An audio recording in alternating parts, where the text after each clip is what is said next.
Oggi prepariamo insieme una delle salse più famose della cucina italiana, la salsa tonnata. Gli ingredienti sono mostrati direttamente sullo schermo. Comincio aggiungendo una parte della maionese fatta in casa nel mixer. Ora aggiungo il tonno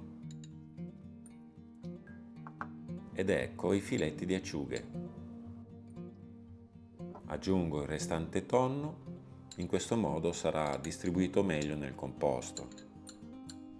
Infine aggiungo i capperi, un ingrediente piccolo ma fondamentale per il sapore della salsa tonnata. Ora aggiungo ancora un po' di maionese. Se volete prepararla in casa potete trovare la ricetta completa nella playlist Sauce and Creams del canale. A questo punto inizio a frullare. Vi consiglio di utilizzare una velocità bassa e una lavorazione a intermittenza. In questo modo tutti gli ingredienti riescono a muoversi correttamente all'interno del mixer. Se utilizzate subito la massima velocità, la lavorazione avverrà soprattutto vicino alle lame, mentre gli ingredienti più in alto tenderanno a muoversi meno.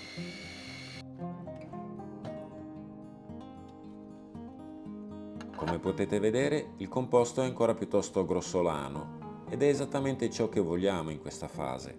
Aggiungo ancora un po' di maionese. Questo aiuterà gli ingredienti a lavorare meglio durante la seconda fase di frullatura.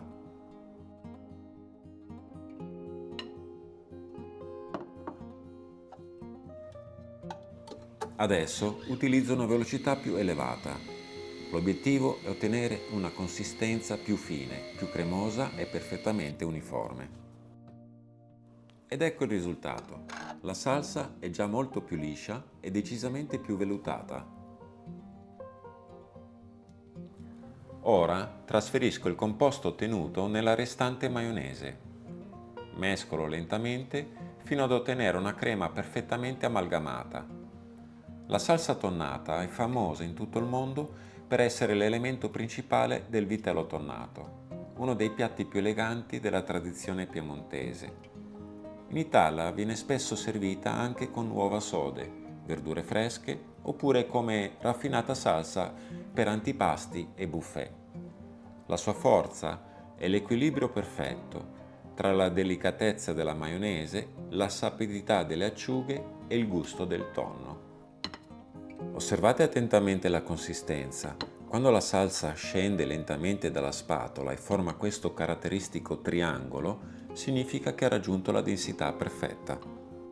Ecco pronta la mia salsa tonnata, perfetta per il vitello tonnato e per molti altri antipasti della tradizione italiana.